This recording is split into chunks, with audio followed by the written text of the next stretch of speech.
நாங்க ஃபர்ஸ்ட் பிரிந்து வந்து அவங்க எதுக்கு ஆதரவு கொடுத்தோம். திமுக கூட போகணும்னு சொல்லி முடிவு பண்ணங்க. திமுக நமக்கு எதிரி கட்சி, தலைவர் எதிர் கட்சி ஆரம்பிச்சாங்க, அம்மா எதிர் கட்சி வளர்த்தாங்க. இதனாலதான் நாங்க தாவக ஆதரவு சொன்னோம்.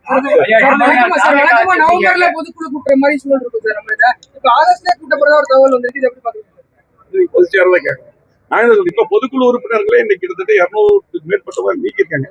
பொதுக்குழு என்பது தலைவர் காலத்தில் மாதிரி தோல்வி பற்றி ஆராயறதுக்கு அவருக்கு எல்லாத்துலையும் கருத்து வந்து ஒரே கருத்து வந்து இப்படிதான் சொல்லி அந்த கருத்தை நீ இப்படிதான் புள்ள வந்து மீட்டிங்ல பேசணும் வற்புறுத்தி அந்த கருத்தை திரும்பி பேசுறது பிரயோஜனம் இல்லை.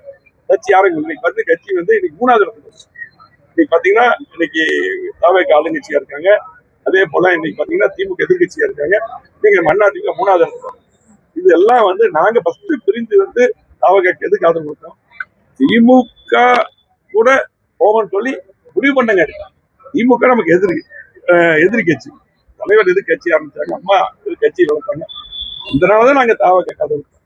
இன்னைக்கு நாங்க அதிமுக தான் உறுப்பினராக இருக்கோம். உறுப்பினராக இருந்து நாங்களாம் செயல்படுவோம்.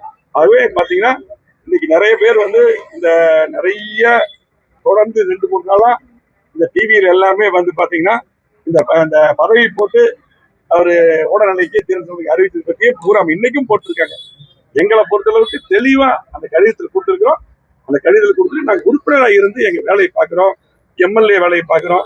இன்னைக்கு பாத்தீங்கன்னா இன்னைக்கு இந்த மாவட்டத்துல இன்னைக்கு எம்எல்ஏ ஆபீஸ் திறந்து வச்சு மக்களுக்காக ரவி ஜெயிச்சிருக்கார், எம்எல்ஏ சிறப்பா பணியாற்றிருக்காரு. இன்னைக்கு இந்த மாவட்டத்துல பாத்தீங்கன்னா சிறப்பாக இந்த கட்சியை இங்க வளர்த்ததாருன்னா அண்ணன் நத்த வச்சுருவாரு. இந்த மாவட்டத்துல இத்தனை திட்டங்கள் வந்ததுன்னா அண்ணன் நத்த வச்சுருவாருனாலதான் இத்தனை திட்டங்கள் வந்தது. இப்படி வந்து பாத்தீங்கன்னா ஒரு சாதாரண தொண்டனா இருந்து இவ்வளவு தூரம் இந்த மாவட்டத்தை பெரிய அளவுல வளர்த்து திட்டங்கள் கொடுத்து கட்சியை வளர்த்து இருக்கக்கூடிய அவருக்கு என்ன நிலைன்னு பாத்தீங்கல்ல, அவரு இன்னைக்கு உறுப்பினராக தான் இருக்காரு. எல்லாம் செய்யறது.